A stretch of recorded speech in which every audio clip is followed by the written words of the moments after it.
नमस्कार दोस्तों, आज मैं आपको श्री शिव महापुराण की कथा का एक और अध्याय सुनाने जा रहा हूँ।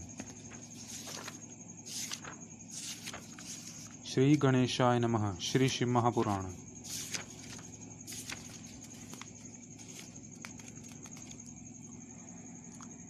इस पर जब सनत कुमार ने लिंग बेर की उत्पत्ति पूछी तो नंदिकेश्वर ने कहा, पूर्व काल में जब ब्रह्मा और विष्णु में युद्ध हुआ तो उनके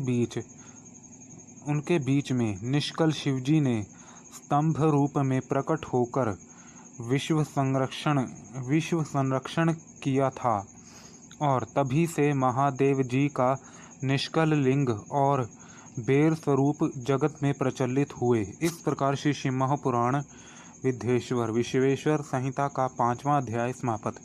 6वां अध्याय ब्रह्मा विष्णु संग्राम। श्री नंदिकेश्वर बोले, पूर्व समय में जब श्री विष्णु अपने सहायकों एवं अनुचरों सहित श्री लक्ष्मी जी के साथ शेषशय्या पर शयन कर रहे थे, तब ब्रह्मवेताओं में श्रेष्ठ ब्रह्मा जी स्वयं ही वहां जा पहुँचे और विष्णु जी को पुत्र कहकर पूछने लगे कि तुम कौन हो हे पुत्र, उठ मुझे देख, मैं तेरा ईश्वर यहाँ आया हूँ। इस पर विष्णु जी ने ब्रह्मा जी से कहा, हे पुत्र, तुम्हारा कल्याण हो, आओ बैठो, मैं तुम्हारा पिता हूँ। इस पर ब्रह्मा जी ने कहा, हे पुत्र मैं। नमस्कार दोस्तों, आज मैं आपको श्री शिव महापुराण की कथा का 6वां अध्याय का दूसरा भाग सुनाने जा रहा हूँ। श्री गणेशाय नमः। श्री शिव महापुराण। विष्णु ने कहा, सारा जगत तो मुझ में निवास करता है, तू मेरे ही नाभि कमल से प्रकट हुआ और मुझसे ही ऐसी बातें करता है।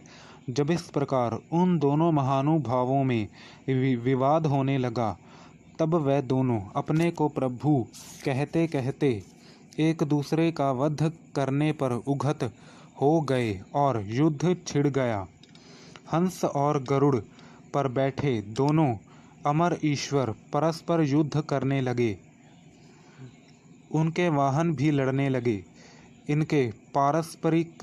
इनके पारस्परिक आघातों से देवता अत्यंत व्याकुल हो उठे और उन्होंने कहा, आप दोनों ही अराजकता उत्पन्न करते हैं। यह सारी सृष्टि शिवजी की है कि जिन त्रिशूलधारी की इच्छा बिना कोई एक तिनका भी इधर से उधर नहीं कर सकता। हम लोग शिवजी के पास जाते हैं। ऐसा कहकर देवगण चंद्रशेखर श्री महादेव जी के पास गए। महादेव जी अपनी सभा में उमा सहित मणिमय दिव्य सिंहासन पर विराजमान थे। देवताओं ने साष्टांग दंडवत कर श्री महादेव जी को नमस्कार किया। उनको नमस्कार करते देख श्री महादेव जी ने उन्हें अपने पास बुला लिया और अर्थ गंभीर वाणी में बोले, इस प्रकार। नमस्कार दोस्तों, आज मैं आपको श्री शिव महापुराण की कथा का 7वां अध्याय सुनाने जा रहा हूँ।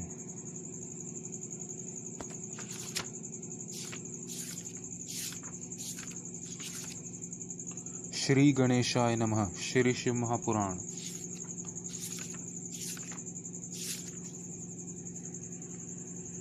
सातवां अध्याय। शिवजी द्वारा विष्णु जी को स्वामित्व प्राप्ति। श्री महादेव जी बोले, हे पुत्रो, तुम कुशल से तो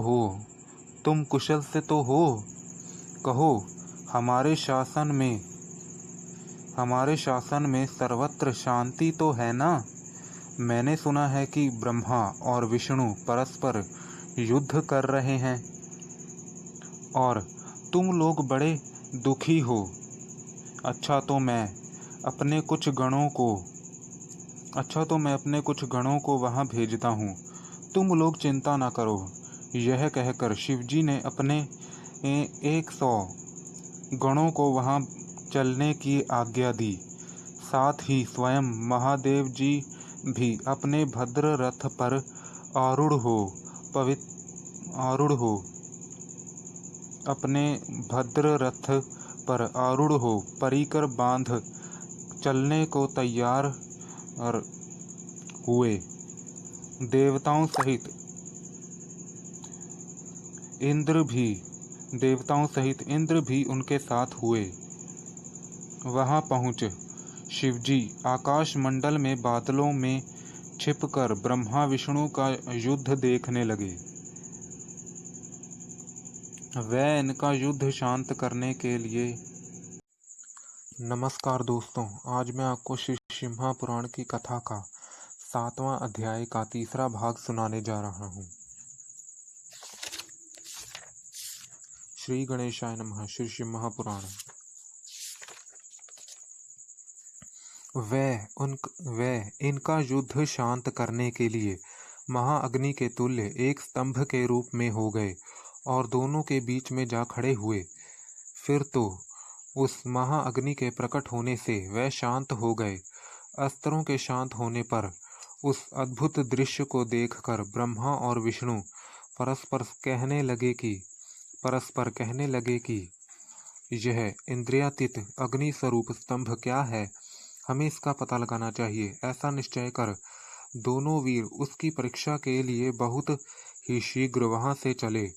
भगवान विष्णु ने शुक्र का रूप धारण किया और वह उसके मूल को देखने के लिए नीचे चले गए। ब्रह्मा जी ने हंस का रूप धारण कर ऊपर गमन किया। विष्णु जी पाताल में बहुत दूर तक चले गए, परंतु स्तंभ का उन्हें कुछ भी पता न चला। तब वह फिर युद्ध भूमि में लौट आए। उधर ब्रह्मा जी ने आकाश में जाकर केतकी का फूल देखा। उन्हें विश्वास हो गया कि हमने स्तंभ का अंत देख लिया। वह केतकी का फूल लिए विष्णु के पास आए। विष्णु जी ने उनके चरण पकड़ लिए। तब ब्रह्मा के छल को जानकर ईश्वर को वहां तत्क्षण प्रकट होना पड़ा। तब विष्णु ने उनका भी चरण पकड़ लिया। विष्णु जी की महानता से ईश्वर प्रसन्न हो गए। उन्होंने कहा, नमस्कार दोस्तों, आज मैं आपको श्री शिव महापुराण की कथा का 7वां अध्याय का अंतिम भाग सुनाने जा रहा हूँ।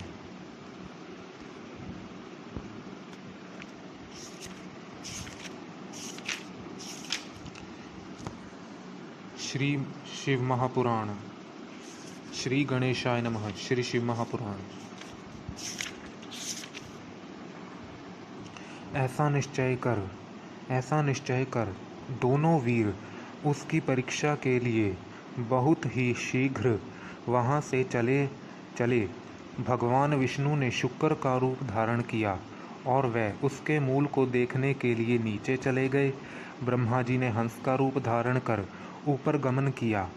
विष्णु जी पाताल में बहुत दूर तक चले गए, परंतु स्तंभ का उन्हें कुछ भी पता न चला। तब वह फिर युद्ध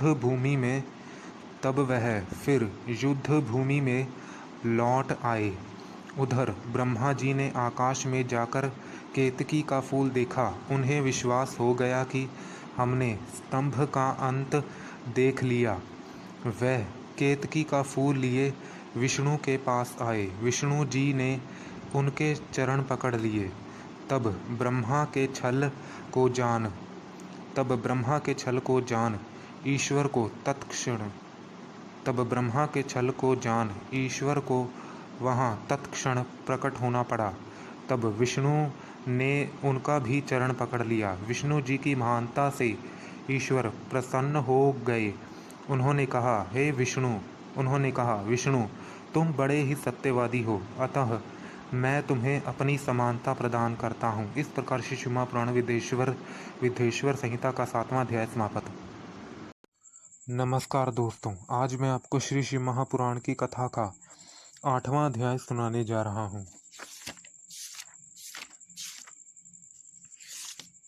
श्री गणेशाय नमः। श्री शिव महापुराण 8वां अध्याय। भैरव उत्पत्ति। श्री नंदिकेश्वर बोले, उस समय जो महादेव जी को ब्रह्मा जी पर क्रोध आया तो उन्होंने अपनी भौहों के मध्य से भैरव नामक एक अद्भुत पुरुष को प्रकट कर दिया। भैरव जी ने शीघ्र ही ब्रह्मा का मिथ्याभाषी 5वां सिर काट लिया। फिर इन्होंने उनके और सिरों को भी काट लेना चाहा। यह देख विष्णु जी ने शिवजी के चरणों का आश्रय लिया और हाथ जोड़कर यह प्रार्थना की, प्रारंभ में भी आप ही ने कृपा कर इन्हें 5वां सिर प्रदान किया था, अतः इन्हें क्षमा कर प्रसन्न हो जाइए। तब शिवजी ने भैरव को मना कर दिया। फिर एक सिर कटे ब्रह्मा से बोले, तुमने अपनी प्रतिष्ठा और ईश्वरत्व के लिए छल किया, अतः अब तुम सत्कार स्थान और उत्सव से विहीन किए जाते हो। ब्रह्मा जी शिवजी को हे स्वामिन, हे वरद कहकर अपना 5वां सिर मांगने लगे। ईश्वर ने कहा, मैं तुम्हें वर देता हूँ कि अब आज से तुम गणों के आचार्य हुए